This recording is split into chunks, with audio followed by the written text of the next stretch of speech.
their Yeah. computer. It looks like And there's probably been like 6 different places throughout this office. I'll use it as a backdrop just for something different. Yeah. Yeah. It looks great. It really does look very professional. Glenn, it looks like we're going live here. So good morning, everybody. Thank you for joining in here today on Facebook as well as zoom.com. Welcome to this week's edition of Community Cafe. My name is Mark Roberts, owner of Affinity Asset Management. I got my buddy Glenn Stockton with Stockton and Stern here with us here today. Chris Tillman was going to be able to join us from First Option Bank with other work commitments. Last minute business planning in the bank, wasn't able to make it here today. Today's topic is how has COVID affected our offices? And what did we have to do to try to get through 2020 as best as we can? So Glenn, thank you so much for joining us here today. I think we both did a lot of the same things, but I think we also did things very, very opposite of each other for our individual businesses. It's been a crazy year, and I got to admit, I'm looking forward to 2020 being over. How about you? Yeah. Good morning, everybody. Absolutely. I'm looking forward to 2020 vision, 2020 hindsight behind me. So don't want to see this year anymore. And I saw somebody post it the other day about, no, we're not setting the clock back this weekend or whatever. We don't need another hour of 2020. So I think we evolved awesome theory of it. In fact, it's funny you say that. My wife, we were having dinner the other night, and she said something like that to our son. And I thought, well, that's actually very clever. I don't want one more hour of 2020. So I saw on Facebook, I don't know, maybe 2 or 3 weeks ago, something that said something like, today is the 5th anniversary of 2020, because it just seems like it's been such a long year dragging out. And it's been 5 years now of us wearing masks and being socially distant. So it's crazy times. So for everybody joining us here today, again, thank you for joining us. If you're on Facebook, do me a favor, please click that share button and share it with your friends and your loved ones so we can share this video. We're going to talk today as 2 business owners and how we had to deal with coronavirus. We got lots of topics here to talk about. Glenn, let's just jump into the topic of something that we had similar.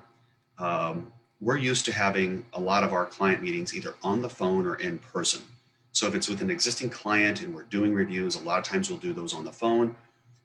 Sometimes we'll do annual reviews in person. We're doing different sales meetings in person, referrals and prospects that come to us looking to do business with us. That's usually in person. But when coronavirus came out and President Trump came out and made the announcement that we really need to be shutting things down, we basically just stopped, froze all office meetings and just changed everything to phone call and Zoom. And there's just some things you can't do with a phone call. You need to be visual. I need to be able to see them. I need to see them to see me, but I also need to be able to share my computer. And so we just went to Zoom as if we didn't even skip a beat. Now, that was not technology that we were using as much beforehand, but it was technology that we were a little familiar with. So with some brilliant staff that I have here in my office, I mean, I felt like we didn't skip a beat. And if it was up to me, we probably would have stumbled through a lot more things trying to convert to Zoom, convert to electronics. But I have some amazing people that got us up to speed very, very quick. So we went to a lot of Zoom meetings, and I think you did too, didn't you?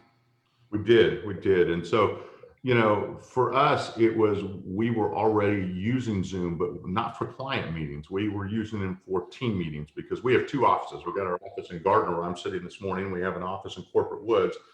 And we also have 2 employees who work from home, and we're doing so before all this started. So, as a way that we could all get together, a couple times a week, we have, all office meetings, we call team meetings, where we were all on Zoom anyhow, so we could all share in that. So the technology was there. We were somewhat used to it, but using it for client meetings was something entirely new to us. And there's some good and bad, I think, that will come out of this. I think, there's some things that we'll probably keep around it because there's some convenience to doing Zoom meetings, but there's also something that you just, it's not the same as an in-person meeting, but a lot of pluses with it. I agree. I think that if we can get back to normal, and God willing, I think we will try to get back to some kind of normalcy from all this. I think there's no reason for us to stop using Zoom. We just won't do it for everything and have a hard line that you can't come in the office. What I've noticed with Zoom is I think it's very effective to be able to see each other just like this and to talk and really connect with people that you just can't do in a way on the phone, and seeing each other's facial expressions and body language. And that really, really matters, but it's still not quite the same as being in person. And I'm a little bit of a different guy. I don't I'm not a big handshake guy. I'm going to shake a lot of hands as people come and go out of my office, but I'm kind of a little bit more of a hugger. So it really took a lot of forced effort on my part to not shake hands, not give hugs as people come and go, and just like wave, hey, okay, I'm going to be politically correct. I'm going to be socially distanced. I'm just going to wave to you. Good to see you guys. Come on in, or you know, hope this was a good meeting. Thanks for coming in today, kind of thing. It just feels weird for me. And even though we've been doing this like most of this year, I got to tell you, it still doesn't feel right. I don't like not being touchy and handshake and hugs. Yeah, you know, and it's the same way, you know, trying to, you just habit, I think, out of all this, the handshake, and there's something very personal about that. But, you know, and as a society, I just wonder how much of that's, you know, if that's going to stay something that becomes part of society now that there's a lot less of that stuff.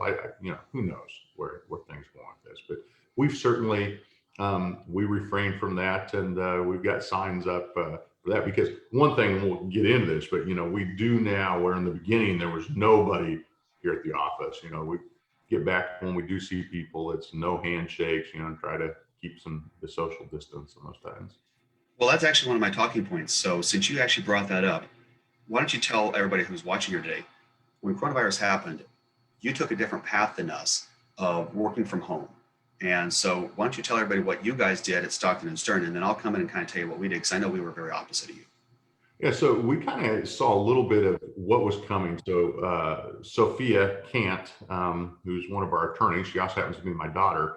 Um, she was living in Naples, Italy. So her husband is in the Navy, and so was one of the ones who worked from home. But she was working from Naples, Italy, and we saw what was happening in Italy with the coronavirus. And so when it first got to the U.S., we were like, "Oh, is this happened?" So we quickly moved. We had the technology to work from home. So we moved everybody, all the employees, to working from home, you know, shut up the offices. And then we would, all our meetings were moved to Zoom meetings. We just canceled in-person meetings. Because remember, the concern early on was, you know, especially we were going to overrun hospitals. I mean, there was a lot going on. As Mike Jensen talked on Community Cafe a few weeks ago, I mean, they were setting up makeshift morgues and everything. So we moved everything to home, and, you know, online meetings or by phone. And there was an adjustment period, because although we were used to the technology, there was still, we hadn't used it to that extent that we were using it there. There was learning curves for everybody. Was at different levels. So for a lot of our clients, they had never used Zoom before.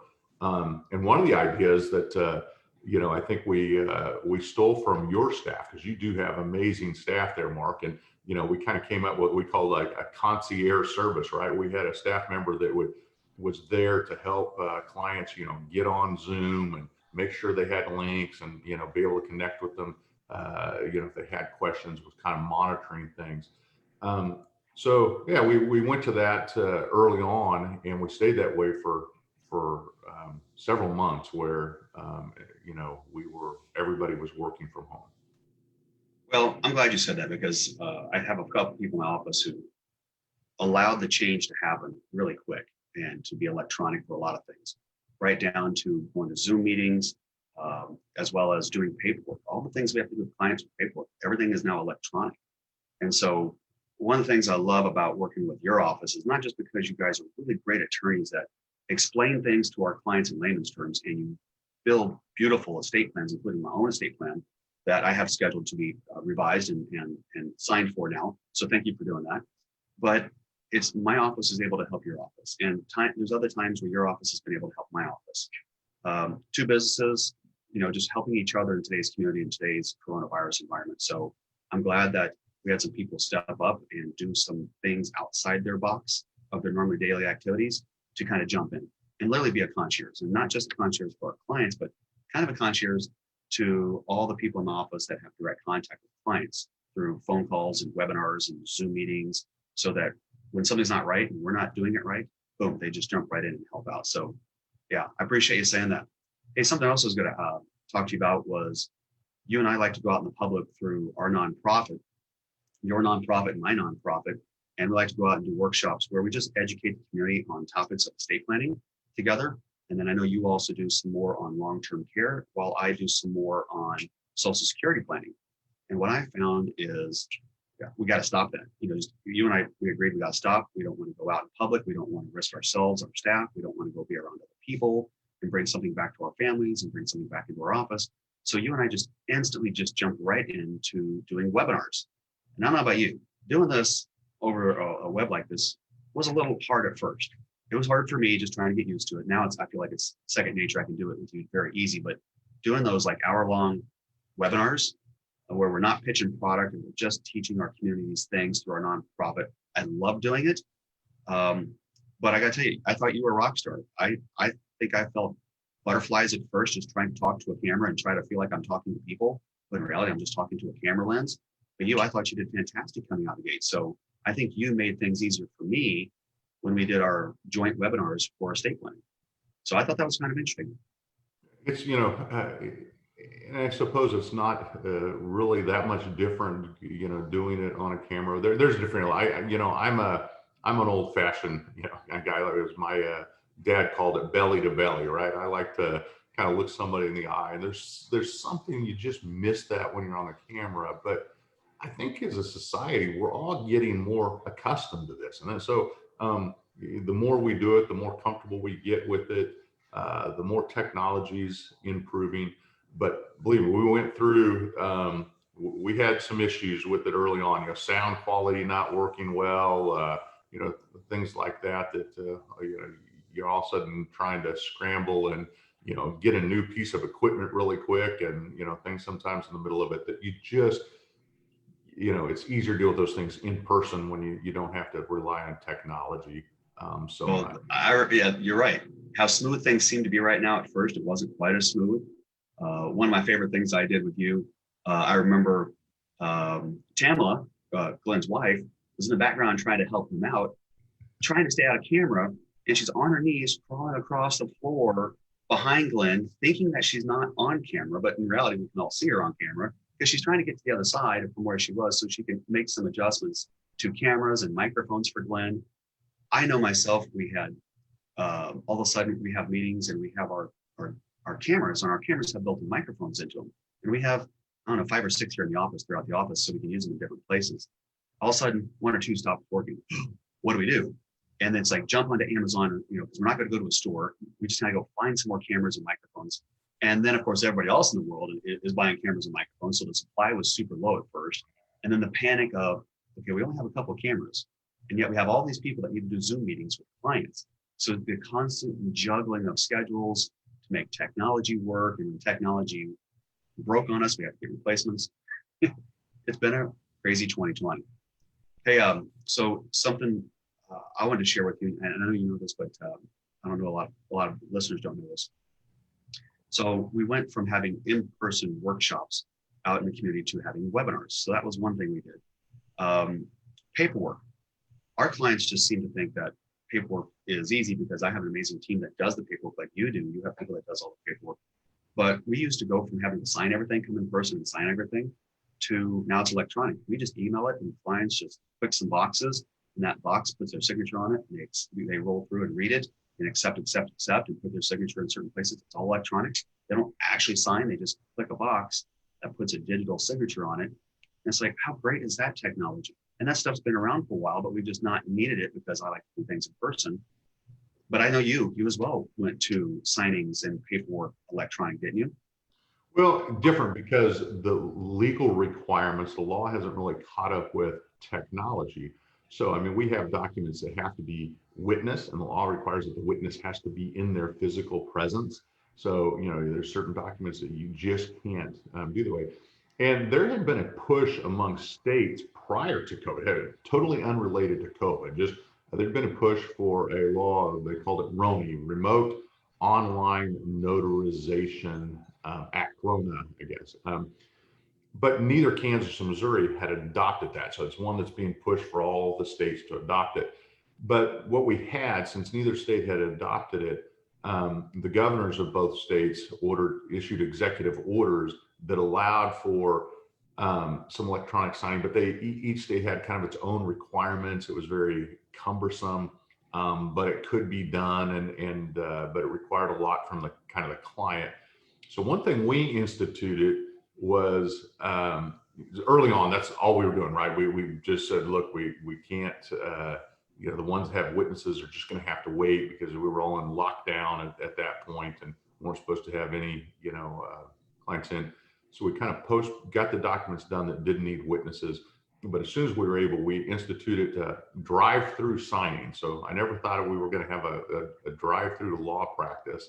But that's and we're still doing those now. So when we get the documents done, people show up at their appointed time and they honk the horn and a paralegal goes out with a mask and hands them their folders with the things in it, steps back. And if we have witnesses, the witnesses actually step out and are watching them sign in their vehicle, but they're outside and we come in. So, and it's interesting. We've heard a lot of positive things. Clients seem to love it. I'm not sure for those clients who are on here, I'm not sure that this is going to be a permanent thing that we do, but it is very convenient, I guess. And then, then we kind of just go over the phone, like, the next day or two, we'll call and go through their binders and the documents because we've already done the reviews ahead of time too. And then we're just kind of going through it again. So it's changed the way we do things. It is, it's different. But we had to make some adjustments, and that's where we struggled with just the way that the executive orders initially came out.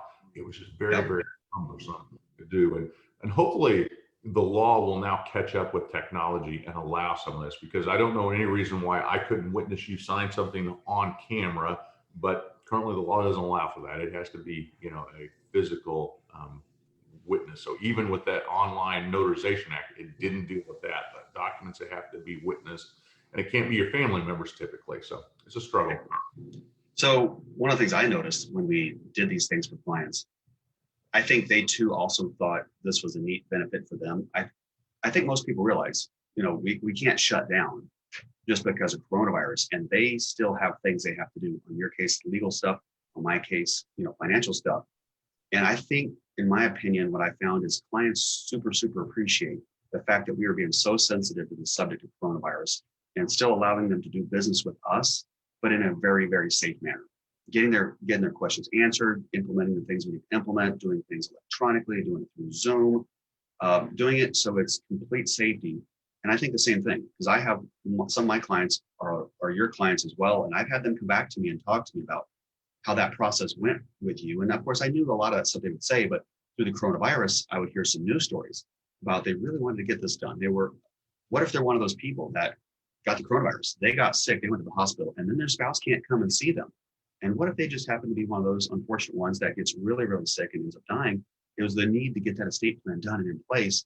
And you guys did it in a way that made them feel safe and get their business taken care of with you. And I think that's what I noticed myself too, is people felt safe to get their financial business taken care of. The other thing I want to comment, Glenn, was when this whole thing came out, coronavirus came out, and President Trump was wanting to do these shutdowns, and local governors are doing these shutdowns. They came out with a list right off the bat of who's essential and who is allowed to stay working. And if you're not on the essential list, then you shouldn't work, or you need to be kind of forced to work from home. Now, my office, for what we do, as amazing as the people I have and the technology that we have, not everybody can do their job fully from home. Some of their duties that they do can be done in the office, but some of the duties can be done at home. But not everybody could work remotely.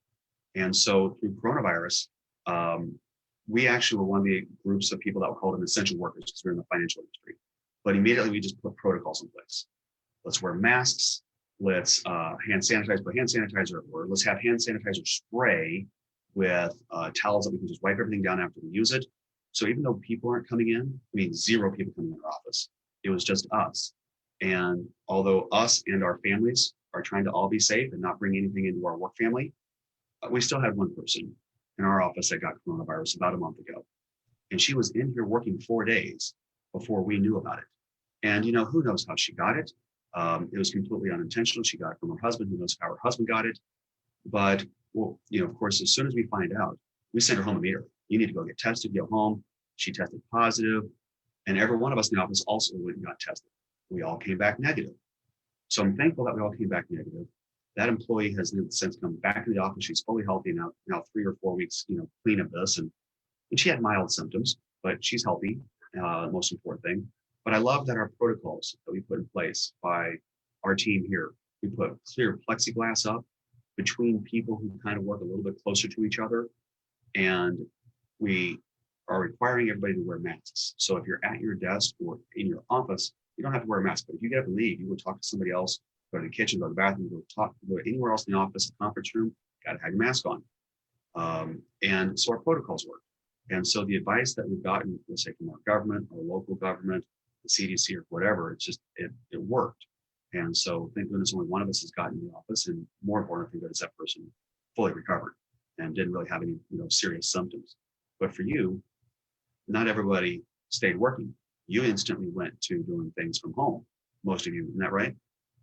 Yeah, so everybody continued work. They just did it in a different environment. So everybody went home, and we worked from home, and it was one of those that it was an adjustment. And I think and this was across not just our business, your business, but I mean across the country and throughout the communities. People were worried, are they going to be able to keep their jobs? Luckily for us, we were able to kind of work through this and make adjustments and keep everybody fully employed, and they were working. I feel for these businesses that they were hit so hard by this virus that they've had to let staff go, and they haven't been able to fully open up, and so that was tough. But luckily, we were able to keep everybody employed. We worked from home. I want to say we did that for the better part of 2 months, and then as things saw it, we saw that things weren't as dire as what maybe the predictions were. Hospitalization rates were low. We gradually brought people back. We brought some of the staff back, put in social distancing guidelines, had hand sanitizers, everything. Every time somebody comes in, we're wiping down, everything with Lysols and sanitizer sprays and that. And then eventually brought all our staff back, but continued for a while to do all of our client meetings remotely. And then starting in mid-June, I think it was, sometime in June, we had a couple of the attorneys started doing some of their meetings back in person for those people who wanted to, but we would use social distancing where we stay at opposite ends of the table and would wear the mask, we're in close contact. And then fully kind of at the very end of June, 1st of July, where we then offered clients the ability for those who wanted to come in person to come in. And I can't remember, I think it was about that time in June where we started the drive-through signings, where everything had just been kind of remote up to that point. So we really didn't have any options. So Glenn, right now, when people come into the office, is your team wearing masks, and are you forcing your clients to wear masks as they come in too? yeah, so what we have done is, you come, we ask people, don't show up early. We don't want people, hanging around in the lobby area, the reception area. So come at your allotted time, please wear a mask. We then, until once we're seated and, we have that social distancing in place. What we do is I leave it to the clients, but I tell them I'm comfortable at that point. If they want to remove their mask, they're free to do so. And I've taken that lead from health professionals that I sit on a board with Aletha Health, and it's kind of the protocol that the doctors and everybody put there. And so we've implemented that. But we still do a lot more remote. We still try to minimize those in-person meetings. Like I said, we're still continuing with the signings where they stay in their vehicle. And I just look forward to, hopefully we get past this pandemic, but we've tried to err on the side of caution. It's one of those, we're all sitting there and it's like, nobody knows exactly, the truth is, it's, we hear different things. The guidelines have changed over time. The effectiveness of masks, all these things that come in.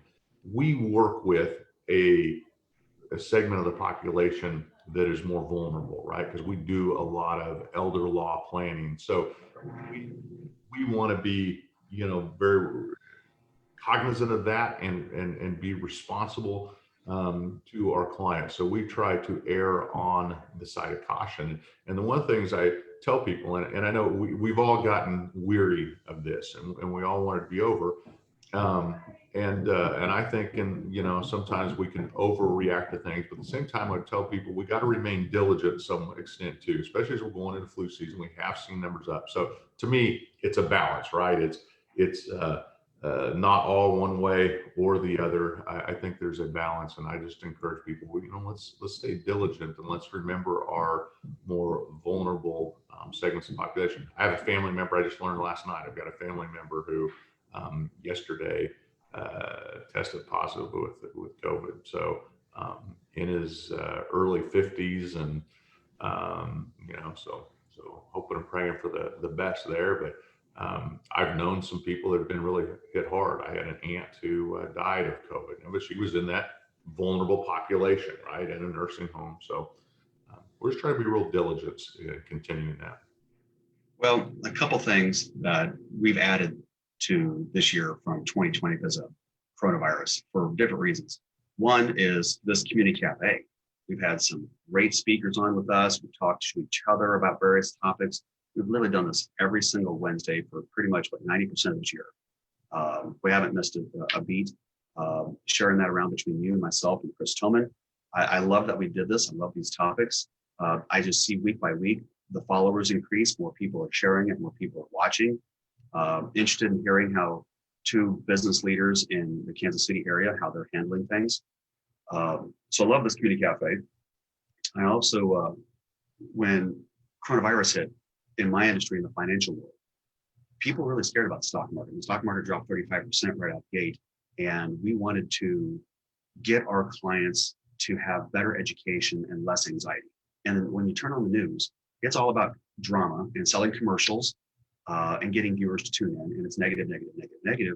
But then you go on the internet, it's kind of the same thing because they're selling internet space and it's pay-per-clicks and all this kind of stuff. So I wanted to start a process where every Monday I would come in and my team would put together information that I sift through, and then I create an email that if you were to print the email, it's anywhere between 6 and 8 pages long.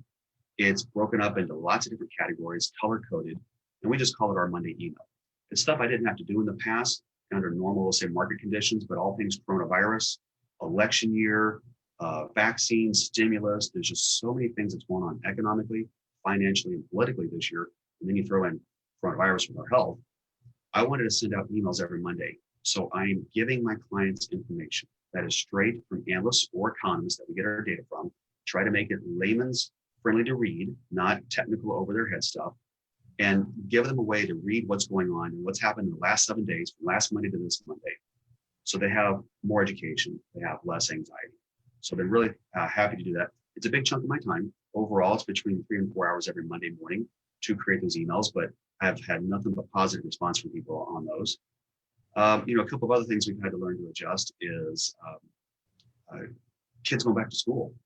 Some of my team here have kids in school, and do they go to school? Do they do homeschooling electronically from home? Is there a hybrid approach?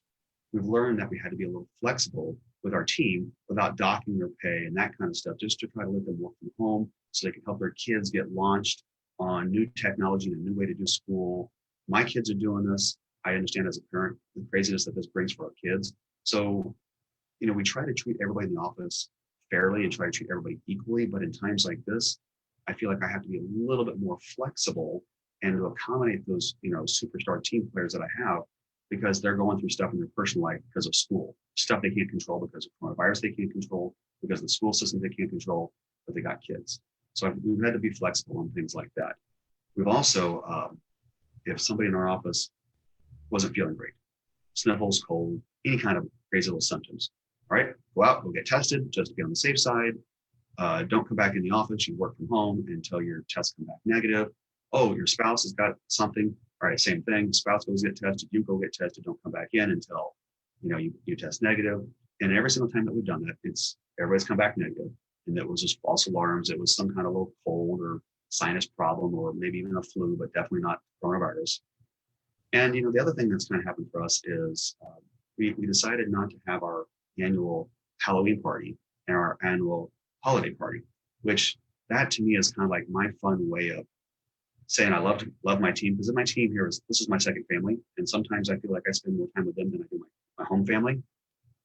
So it's really hard to have canceled these events, but again, it's all because I love them so much that I just want them to be safe.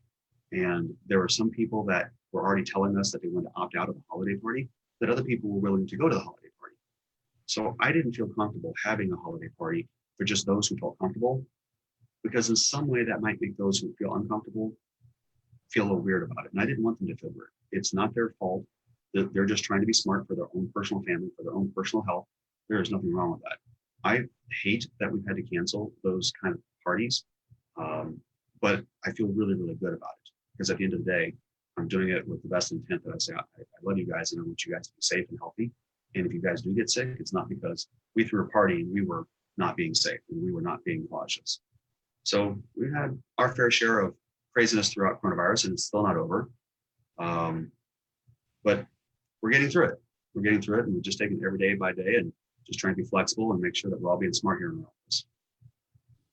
You know, it is definitely a different world we're living in currently, and you know, everybody's listening. We're all in this together, and we all have, as you're talking about, different comfort levels. There are different comfort levels. You know, I know some of your employees, you know, they have maybe family members with compromised immune systems or, you know, health issues, that you have to be aware of those things and worry. So it just creates, as business owners, it creates this, you know, navigating this stream of how, you know, to be responsible with this, being, you know, giving people the opportunities, but also, you know, just being fair. And like you brought up the work from the kids in schools, you know, we have the same thing. So we've had employees that, you know, hey, they're going to work from home today, and we just have to be very flexible with that. Again, kind of like you, we've got a fantastic team that we can have that kind of freedom to do things like that. And you know, they're very conscientious, and if they've got to be off for things, they're back making things up to try to get their work done. And but it's, you know, as a society, I feel like we'll get through this. We're entering, you know, as we get the cold weather and we get into flu season. Yeah, I think the numbers that Mike Jensen shared with us a few weeks ago when he got on, and if you remember, Mike was the chief strategy officer for Olathe Health, and you know, he sits in the incident command center there at Olathe Health, where they're looking at these numbers daily. And you know, and I get those reports from Olathe Health, and it's, you know, the hospitalization rate has still remained low, right? So even though we've seen it tick up in the number of people testing positive, it's still nowhere near the numbers that they had predicted or thought they may be, and the hospitalization rate stays low. So the seriousness of what it was. So let's hope that continues as we continue on. And I'm sure we're going to, as a business owner, we'll have to continue to make adjustments and, you know, as we go along. And that's part of it. And I know those others listening are doing the same thing, whether it's with their family, with their business, with their own jobs, they've had to make adjustments. Well, cheers to you, Glenn, for being a great business there in Kansas City, a good friend of mine, a great business partner, a great role model to your team, because we learned from you as well. So cheers to you for being awesome all around.